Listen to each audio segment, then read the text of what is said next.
le président français, mon président hier, a annoncé un train de mesures, nous tendons vers l'assouplissement. Alors, premier point donc, mesdames et messieurs, pourquoi le peuple ékan est menacé? Le peuple ékan est menacé pour plusieurs raisons. Le peuple ékan est menacé parce que beaucoup de metchoum-getchoum, pour moi, je vais l'envisager sur plusieurs angles et je vais m'inspirer de mon cas. Vous avez vu cette vidéo des haineux metchoum-getchoum. Je ne vais pas donner les noms parce que quand tu dis Bamileke, il signale, on coupe. Et vous savez, quand je parle de metchoum-getchoum, à qui je vais faire allusion, il y aura désormais un deuxième acronyme, les Walai ou les Wadjo. Bon, je vais préférer parler des Wadjo. Je n'ai rien après eux. Quand je parle des Wadjo, c'est un euphémisme. Tout le monde comprendra pourquoi, mes chers compatriotes, ma chère famille ékan. Voilà. Nous n'appelons pas à la haine. Nous n'incitons pas à la violence, mais nous procédons tout simplement à l'éveil des consciences. Comme je vous ai dit, je suis la cible des attaques de tous les extrémistes de metchoum-getchoum qui ont essayé de s'attaquer à mon travail, mais je les ai domptés. Je vais diffuser la vidéo de Jackie Moifo et de Joël Didier Ngo. Vous avez vu, ils disent qu'ils ont fait un signalement au ministère de la Justice, mais bien évidemment, ils sont allés loin. Mais j'ai gagné le procès et je vais vous lire la décision de la justice parce que je suis coriace. Et maintenant, Monsieur Rémy Ngono, je cite son nom, puisque j'ai été convoqué au commissariat de Shell. Je ne sais pas pourquoi à Shell, où M. Rémy Ngono est allé déclarer qu'il a essayé de faire un rapprochement entre Chancel Léontine et moi. M. Rémy Ngono estime que pour lui, tout porte à croire que Chancel Léontine, c'est Junior Zogo, et pense qu'il est menacé de mort, sa vie est menacée. Mais vous voyez ce frère Rémy Ngono, qui menace tout le monde, qui insulte la première dame, le président, sa femme, et tout le monde, qui a raison sur tout, qui m'a promis la mort. Il a cité le nom de ma femme, il a donné mon adresse, mais il est le premier à aller se plaindre, à me citer comme témoin face à la menace qui pèse sur lui. Bien évidemment, il m'a donné l'occasion hier, devant les collègues du commissariat de Shell, où je leur ai dit, ce monsieur, voilà sa page. Il appelle à la violence, à la haine, mais il est le premier à se plaindre. Tout le commissariat était en l'air. Je suis sorti de là sous un tonnerre d'applaudissements à Shell. Vous me direz pourquoi il a déposé une plainte le 17 octobre à Shell, où il se plaint de Chancel Léontine. Je ne savais pas que Chancel Léontine allait me biper. Chancel Léontine, c'est Zogo. Le même Rémy Ngono qui fait un direct et dit, Junior Zogo n'est rien. Junior Zogo, tu verras, dans les tu ne peux pas aller au Cameroun, tu es un traître. Mais c'est le même qui m'attribue d'énormes pouvoirs, que c'est moi, Chancel Léontine. C'est moi qui publie toutes les adresses. C'est moi qui menace tous les metchoum-getchoum et les esclaves des metchoum-getchoum, que sont les Abena-Bena, les Balsero, les Michel Bienton, les Sandy de Boston, les Ekanga, les Joël Didier Ngo et un qui est aux États-Unis. Des esclaves des metchoum-getchoum. Vous savez, il y a toujours des esclaves. Et il y a même aussi des artistes parmi eux. Vous avez vu une artiste qui félicite Niat qui a boycotté cet artiste qui a été violent. Et c'est ça qui caractérise donc certains ékans. C'est pour ça que pour nous, il va falloir faire le grand ménage. Il va falloir nettoyer. Il va falloir distinguer le bon grain de l'ivraie. C'est pour ça que je vais faire l'éveil des consciences, la pédagogie, afin de mettre à nu ceux qui ont de la haine, afin de mettre à nu ceux qui projettent d'exterminer les ékans. Et je vais vous apporter des exemples. Moi, je ne parle pas dans le vide. Je ne fais pas des affirmations gratuites, mesdames et messieurs. Je reste focus sur le sujet. Merci à tous qui m'encouragent, qui me disent bonjour. Je ne peux pas répondre ici nommément, mais sachez que je lis et je suis fier de vos encouragements. Je suis fier de vos civilités. Mais comme il faudrait que je reste focus sur le sujet qui est très important, parce que je sais que ce direct sera abondamment partagé. Ce direct sera abondamment partagé. J'appelle à la solidarité du peuple ékan parce que l'une des têtes de gondole des ékans, à savoir Junior Zogo, est attaquée de toutes parts par les metchoum-getchoum et leurs esclaves dont je venais de citer les noms parce que je suis l'une des têtes de gondole. J'ai posé une question hier à mes collègues de la police de Shell que mais pourquoi les autres patriotes insultent Abena-Bena? Le trait de tous les noms d'oiseaux, Papa Njangsang, mais ne dépose pas une plainte contre eux. Voilà. Tous les metchoum-getchoum sont allés donner 400 pages de documents contre moi au ministère de la Justice pour qu'on m'enlève du travail. Ça n'a pas payé. Et moi, j'ai contre-attaqué. Lorsque vous voyez Joël Ngo et Jacques Moifo venir diffuser une vidéo, je vais vous lire la décision de justice qui condamne l'État français à me laisser tranquille. Le ministre de la Justice qui est l'ami de Maurice Kamto. Je mène mes batailles seul, sans aucun soutien. C'est pour ça que je dis, peuple et camp, ils disent que vous êtes faibles, vous ne pouvez pas contribuer. Nous allons lancer un fonds de solidarité avec un PayPal, pas pour moi, pour pouvoir venir en aide aux écans menacés, pour pouvoir venir en aide aux écans, afin que le moment venu, si nous faisons face à une menace, que nous puissions y faire face. Nous avons besoin de ça. Nous n'appelons pas à la guerre et à la haine. Et c'est pour ça que je suis là. L'élite écan qui est actuellement au pouvoir, en dehors du président Biya et de quelques rares, est une élite somnambule, égoïste, individualiste, qui est en train de nous conduire vers ce que j'appelle un suicide collectif. Et si nous les suivons aveuglement, le président Biya est le seul grand leader écan qui avait de la vision. Il est fatigué et épuisé. Il est temps donc que nous redéfinissions les cartes. Et ces cartes-là, la première, c'est de penser à notre survie, telle que je vais vous le démontrer. Pourquoi le peuple écandon est menacé, ou tout au moins devrait se sentir menacé, mesdames et messieurs? Pourquoi le peuple écandon devrait se sentir menacé?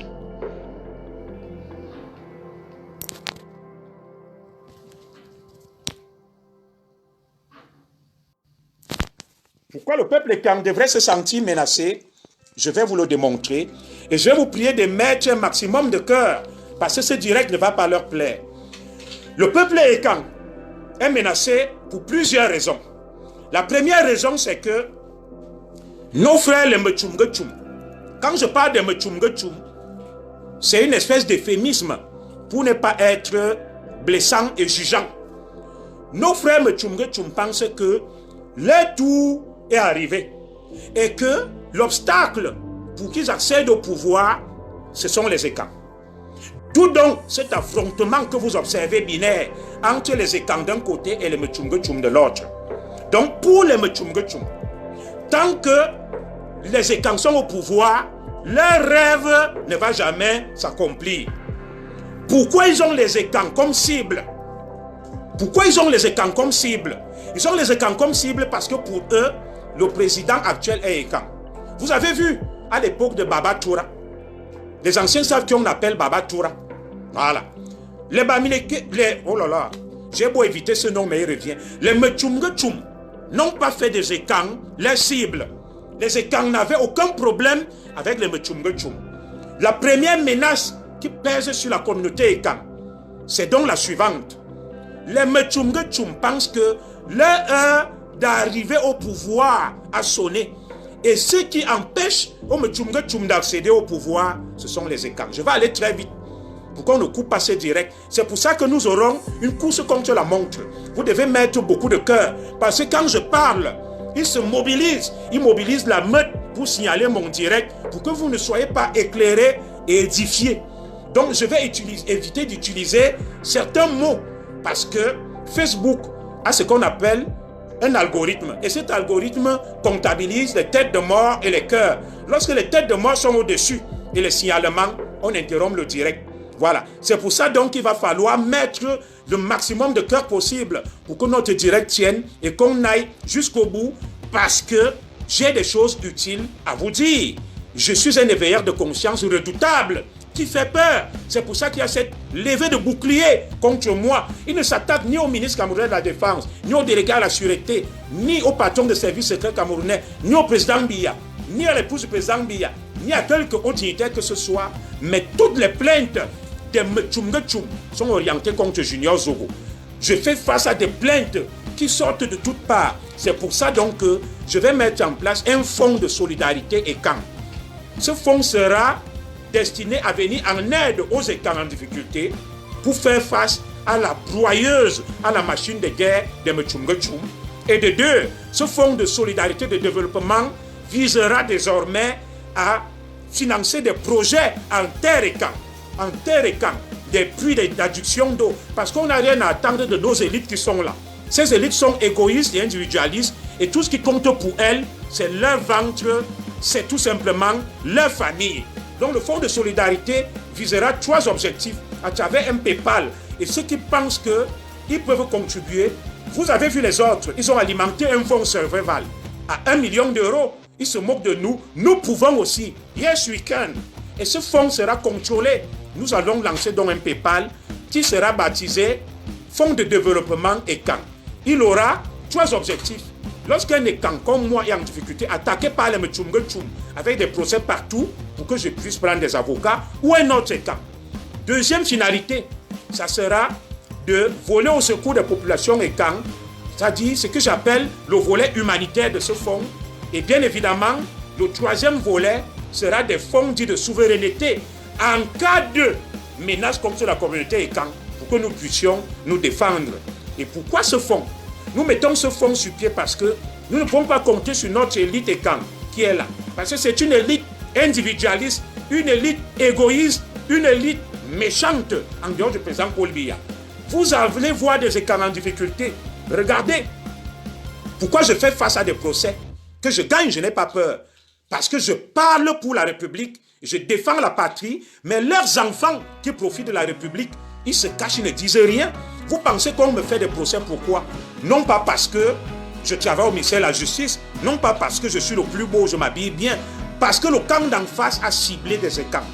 Le camp d'en face a compris que le danger contre eux ne viendra pas des membres du gouvernement ou des hauts dignitaires ECAN qui occupent des postes parce qu'ils s'en foutent, ils s'en moquent éperdument. Tout ce qui les préoccupe, c'est leur carrière. Tout ce qui les préoccupe, c'est le bien-être de leur famille et de leur entourage proche. L'élite ECAN s'en fout et se moque éperdument de la survie et du futur du peuple ECAN. Billy Akele peut avoir des problèmes, des procès parce qu'il est allé défendre la patrie ou la République. Junior Zogo peut avoir des procès parce qu'il défend la République ou la patrie. Céline Meng peut avoir des procès parce qu'elle défend la rue ou la patrie. Ça sera le dernier de leurs soucis. Donc nous devons prendre en main. Voilà. Il y a un qui me dit Lolo rêve. Zogo, tu vas lire. Vous savez qui est Lolo rêve là? C'est une qui est aux États-Unis. Qu'on appelle. Elle fait la regard sur le monde. C'est une analphabète. Elle m'avait déjà menacé. Mettez-moi son nom. Lolo machin là, c'est une analphabète. Elle fait une émission là, regard sur le monde. On l'appelle Fleur Karine Nouna. C'est elle qui a le faux profil là. Rempli de haine. Voilà. Moi je lis là, je suis debout. Je terrasse les Mtchumgetchoum. Et je vais vous lire les décisions de justice dans tous les procès. Bonjour à toi, maman Régine Bien. Je gagne tous les procès. Je terrasse tous les Mtchumgetchoum. Partout ils vont. Et les Mtchumgetchoum ont décidé que leur cible, ce n'est pas le président Paul Biya. Leur cible, ce n'est pas la première dame. Vous voyez, je suis content, ça me fait rire. Leur cible, c'est Junior Zogo. Leur cible, c'est Céline Meng. Leur cible, c'est Billy Akele. Leur cible, c'est Berceau Afrique. Remarquez bien, parce que j'ai posé une question au commissariat que, mais dites-moi, pourquoi beaucoup insultent Rémi Ngono aussi, l'attaque, mais Rémi Ngono se fiche pas mal d'eux. Pourquoi Jackie Moi faut se concentrer seulement sur Junior Zogo avec Joël Didier Ngo? Pourquoi tous sont focalisés sur Junior Zogo? Je vais vous laisser vous-même répondre parce que quelqu'un va m'épingler le numéro là, comme Madame Zogo est au boulot, le 00336 12 88 88 66. Je ne prendrai des appels que sur WhatsApp pour apporter vos témoignages, que sur WhatsApp. Donc, qu'une bonne âme ECAN veuille bien m'épingler ce numéro 00336 12 88 88 66. Vous appellerez par WhatsApp pour pouvoir apporter vos témoignages. C'est de ça qu'il est question. Donc, comme je vous ai dit, la première menace qui plane sur le peuple ECAN, c'est la volonté, la soif inextinguible de nos frères Mtchumgetchoum d'accéder au pouvoir par tous les moyens. Et pour eux, ils pensent que ce qui les prive du pouvoir, ce sont les ECAN. Tout dans cette guerre que vous voyez contre les ECAN. Voilà. Merci Karan Minkoul pour le numéro épinglé. Voilà, c'est Madame Zogo qui suit ce direct depuis son lieu de service. Bonjour à toi et beaucoup de courage à toi.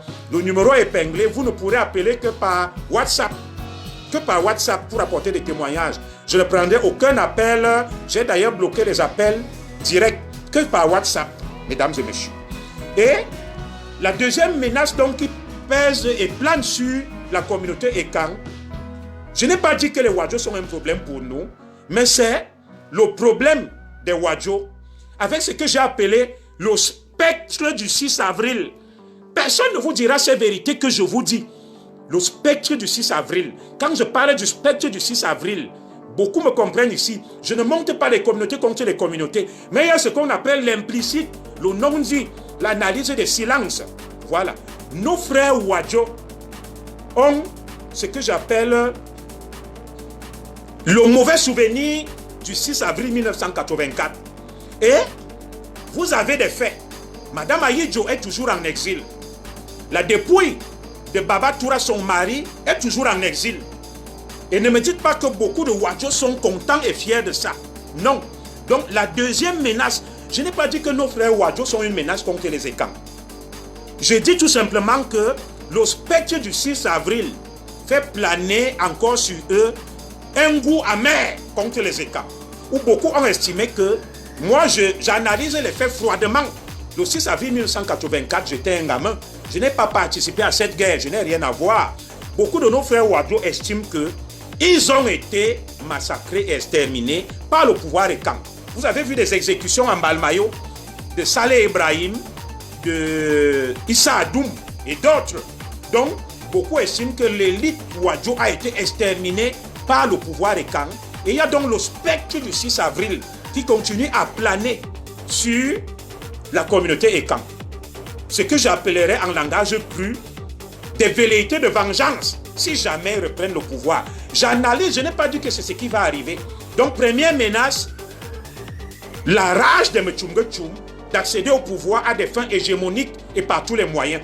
Deuxième menace qui plane sur les Ekans, c'est le spectre du 6 avril avec nos frères Wadjo qui estiment qu'ils ont été massacrés. Ce que je vous dis là, personne d'autre ne peut vous le dire parce que certains n'ont pas de courage de le dire. Ils sont dans ce que j'appelle l'hypocrisie, un monde de bisounours. Non, sortons de l'angélisme, analysons froidement les menaces qui pèsent sur les Ekans. Je n'ai pas dit que les Ekans ont raison. Quand je parle des Ekans, je parle du peuple Ekan, du petit peuple Ekan qui ne profite pas du pouvoir qui est entre les mains des Ekans, qui souffre. Voilà. Donc, il y a le spectre du 6 avril avec Madame Ahidjo, elle est toujours en exil. Pourquoi elle ne rentre pas? Je n'ai pas dit que c'est la faute du président Biya.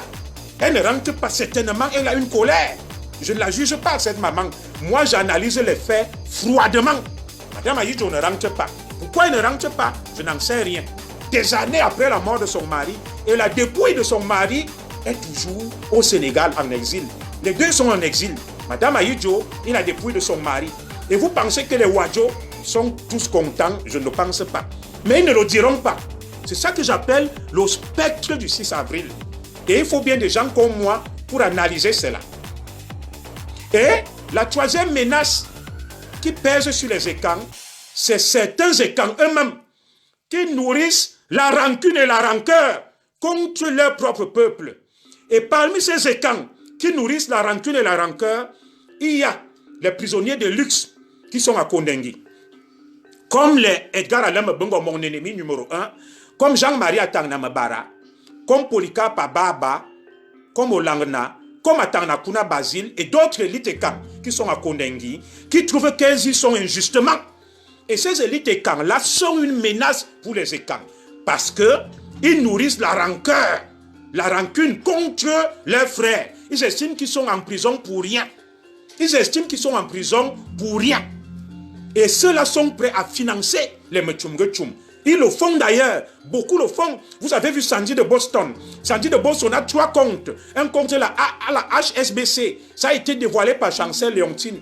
Un compte à la Poste, un autre compte. Chaque semaine, Sandy de Boston fait des retraites de 1500 €. Elle voyage partout dans le monde. Elle finance la déstabilisation. D'où lui viennent les fonds? Ce sont les fonds des Ekans qui sont à Kondengui, à Neubel, qui ont la rancune, l'aigreur, la colère et qui sont prêts à financer des guerres pour rendre le Cameroun ingouvernable. Et vous le savez tous, beaucoup de ces Ekans ont financé la guerre dans le Nozo. Ils ont financé la guerre de Boko Haram, ils ont financé Seleka et ils financent même la base de Mechunge Tchoum. La preuve, c'est Sandy de Boston. Voilà l'autre menace qui plane sur les Ekans. Leurs propres frères Ekans qui sont à Kondengui, qui ont la rage et la haine d'être à Kondengui, ils estiment que leurs frères les ont abandonnés, les ont mis injustement à Kondengi, alors qu'ils ont détourné des milliards, privant le Cameroun des fonds susceptibles de permettre son développement. Ces élites ont brillé par l'égoïsme, comme d'autres qui sont actuellement encore autour du président Biya, notre champion. Ils ont brillé par l'égoïsme et la haine. L'égoïsme et la haine. Aucun projet structurant. Comme je vous le démontrais dans mon dernier direct, ils stockent l'argent, ils sèchent l'argent, ils ne font rien. Je vous ai dit que mes directs montent en puissance et crescendo. Merci, nous sommes 500. Merci. Et c'est ma moyenne.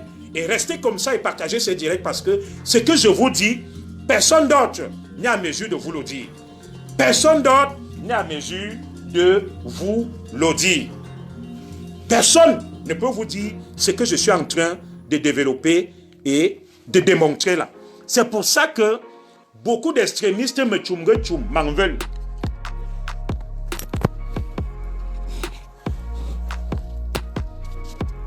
Excusez-moi, je vais devoir alimenter la charge de la batterie pour que nous puissions tenir. Voilà. Et ce direct ne doit pas aller au-delà de 2 heures. Voilà. Ce direct ne doit pas aller au-delà de 2 heures parce que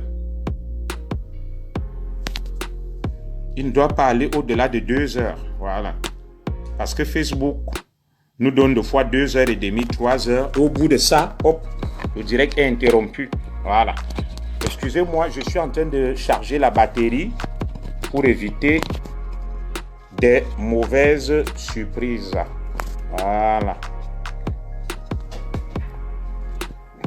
Là, on est rassuré. On a une autonomie de près de 2 heures. Comme je vous le disais, la troisième menace, mesdames et messieurs, peuple Ekang qui pèse sur nous, la communauté, c'est celle de l'élite Ekang à Kondengi, des prisonniers de luxe qui sont prêts à financer des guerres contre les Ekang. Comme certains le font déjà. Vous avez vu Sandy de Boston et tout le reste. Et un sous-groupe dans ces Ekang, c'est les Ekang frustrés, n'ayant pas pu profiter du système des Ekang. Des Ekang frustrés qui n'ont pas pu profiter du pouvoir des Ekang.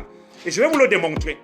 Parce que ce que je vous dis, très peu peuvent en parler à visage découvert comme moi. Ils se cachent, ils ne vous disent pas. C'est pour ça que mes directs chez les patriotes, ça peut susciter la jalousie. Je ne suis pas là pour la notoriété, mais pour l'éveil des consciences. Je vous dis des vérités que personne ne peut vous dire. Vous comprenez? Donc, il y a ce sous-groupe des Ekang frustrés et ayant de la haine qui n'ont pas pu profiter du pouvoir. Et vous allez voir cela. Ce sont eux qui te disent que nous, on s'en fout, commissaire Zogo. Nous, on s'en fout. On n'a rien eu du président Paul Biya. Et battez-vous là-bas, ça ne nous regarde pas. Mais ces gens-là oublient une chose, c'est que la communauté d'en face, lorsqu'ils soutiennent les Mechumgechum et les Wadjo, les leurs, ils n'ont pas tous profité, mais ils font bloc derrière les leurs parce qu'ils savent que s'ils détruisent leur élite, ils se font harakiri. Vous allez voir des Ekang. Et je vais vous le démontrer. Je vais vous dire quelque chose là qui sera très gênant. Le président Biya, lorsqu'il est attaqué, il y a très peu de camps qui sortent. Très peu de camps sortent quand le président Biya est attaqué. Est-ce que vous savez pourquoi? Ils disent que ça ne les regarde pas. Oui, ils n'ont rien, ils n'ont tiré aucun profit du pouvoir du président Biya. Ils disent que pour rien au monde, ils ne peuvent pas sortir. Ce que je vous dis là, personne d'autre ne vous le dira. Donc, ceux-là sont une menace pour les Ekang. Ils sont dans le je m'en foutisme. Ils n'arrivent pas à cerner les enjeux des menaces qui pèsent sur les Ekang. Ils sont rongés tout simplement par la frustration, une frustration temporelle. Donc moi-même, j'ai été victime. Je suis commissaire de police, je suis en exil. S'il y a même quelqu'un qui devait être contre le système, c'est moi. J'ai été, mais j'ai compris que c'était une erreur parce que l'enjeu ne se situe pas au niveau d'un individu, mais l'enjeu se situe au niveau d'une communauté, la communauté Ekang, qui est menacée. Il y a une menace protéiforme, une menace de plusieurs formes qui guettent la communauté Ekang, comme je viens de vous le démontrer. Et vous allez voir également d'autres Ekang qui sont de l'ethnie du président, les Boulous. Voilà, qui s'en foutent éperdument que le président Biya soit attaqué au pays ne viennent pas. Ils m'ont dit, j'ai appelé beaucoup pour aller défendre le président Biya. Ils m'ont dit, nous ne viendrons pas, commissaire. Quand ces gens mangent, ils ne nous appellent pas. Et autres, ce sont ceux qui considèrent que le pouvoir entre les mains des Boulous et des Nanga, il ne tire aucun profit parmi les Ekans. Et que laisser les Boulous se battre là-bas contre les Mechumgechum. Voilà des grandes vérités que moi, Junior Zogo, je vous révèle et que personne d'autre ne vous dira. Voilà. Pourquoi les Ekans sont divisés? Pourquoi lorsqu'il faut battre le rappel des troupes, tu ne verras pas trop de camps? Parce qu'il y a des Ekans frustrés. D'abord ceux qui sont à Konengi, qui sont une menace pour la paix chez les Ekans et pour le Cameroun même en général. Il y a des Ekans frustrés qui estiment qu'ils n'ont rien eu du pouvoir de l'Ekan Paul Biya. Et cela se recrute parmi les Boulous qui disent que nous on n'est pas là. Ce sont les... Je ne sais pas au pays des Boulous là-bas, ce sont ceux de Bolo Wao, de Sangbelima qui profitent, nous on n'a rien. Et il y a d'autres Ekans qui disent que non, le pouvoir est Boulou. Seuls les Boulous profitent, nous on s'en fout. Et des Ekandons sont émiettés et divisés. Et ce que je vous dis, c'est ce que beaucoup pensent tout bas. Et quand moi je viens le dire, les gens pensent que c'est ce que je crois et je pense. Non, c'est pas ce que je pense, c'est ce que j'entends. Et je suis là pour le remonter. Je suis là pour le remonter. Beaucoup disent que pour rien au monde, nous on ne viendra défendre le président Paul Biya parce que, ce sont les Boulous qui profitent et ils ne nous associent pas. Et d'autres disent, nous ne viendrons pas parce que le président Biya dirige avec ses amis un clan, fait des Sawa, des nordistes, des anglophones et des Mechumgechum. Et nous n'avons rien, il n'y a rien chez nous, ni une route, ni ceci. Je vous transcris ce que pensent certains Ekans pour ne pas faire bloc. Et personne n'abordera ces questions-là. Oui, personne n'abordera, les gens viendront faire semblant d'hypocrisie. C'est pour ça que vous voyez, quand le président Biya est en difficulté, il y a une poignée d'Ekans qui sort. Ils ne viennent pas. On ne vous le dit pas, mais il n'y a qu'une poignée. Mais ces Ekans ne voient pas que en face, les Mechumgechum. Est-ce que tous ont profité des Mechumgechum? Non. Mais quand ça concerne la survie de la communauté Mechumgechum, ils sortent tous. Ils sortent tous, ils font bloc. C'est donc cette capacité qui manque à nous Ekans. Et c'est l'un des dangers endogènes qui nous guettent. Et moi, je suis là pour attirer l'attention de mon peuple. Je suis un éveilleur de conscience. Je suis un visionnaire. Et c'est pour ça que je suis détesté par le camp d'en face de Mechumgechum. Parce que pour ce camp, je suis l'un des rares éclairés. Je suis l'un des rares stratèges qui ouvrent les yeux à mon peuple et à ma communauté. J'ouvre les yeux à mon peuple et à ma communauté. Et c'est pour ça qu'ils ne m'aiment pas. Ils paieraient tout pour avoir ma tête. Si vous demandez au Mechumgechum que établissez une liste, et sur cette liste, vous nous dites, parmi les Ekans, qui vous aimeriez qu'on fusille en premier lieu, il y aura le président Paul Biya. Il y aura son épouse, il y aura en troisième lieu Junior Zogo. Pourtant, je n'occupe aucun poste. Je ne vais même pas au Cameroun. Je suis même détesté par l'establishment. Mais pourquoi je suis la cible de Mechumgechum? Après le président Paul Biya et sa femme, la troisième cible de Mechumgechum, c'est moi. Et peuple Ekan, vous devez soutenir vos éveilleurs de conscience, vos leaders. Le président Biya est lâché pour des raisons individualistes de ventre. Par vous, les autres font bloc. Quand on vous dit venez défendre la communauté au président Biya, les enjeux vont au-delà de la simple personne du président Biya. Le président Biya a fait son temps et partira. Et vous, en restant, qu'est-ce que vous allez devenir? Est-ce que vous réfléchissez à ça? Ce matin, j'ai lu un débat que non, les Ekans vont s'occuper de la restauration de leur culture. Je suis allé répondre à un, j'ai dit, le combat est multiforme. Je salue mon grand frère, l'artiste multiforme Belinga Sanga. Le combat est multiforme. Oui, nous avons besoin de restaurer la culture Ekan. Mais où mettez-vous l'économie? Où mettez-vous la politique? Les deux ne sont pas antinomiques, ils sont consubstantiels. Les trois, c'est la complémentarité. Si vous privilégiez seulement la restauration de la culture, les autres vous dominent économiquement. Qu'est-ce que vous allez devenir? Voilà des investissements qui sont en train de réaliser, comme le Grand Mall. Les Ekans sont où? Voilà les hommes d'affaires. On cite les hommes d'affaires Mchumge Tchoum.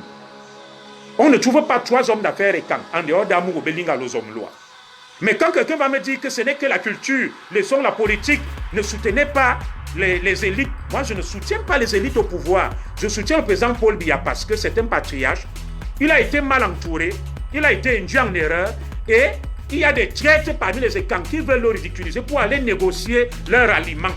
Et c'est donc contre ces écans qui négocient leur aliment en cachette que je m'insurge. C'est pour ça que je soutiens le président Paul Biya, qui est un visionnaire, qui a été incompris par les siens, par son entourage, qui veulent le livrer en pâture.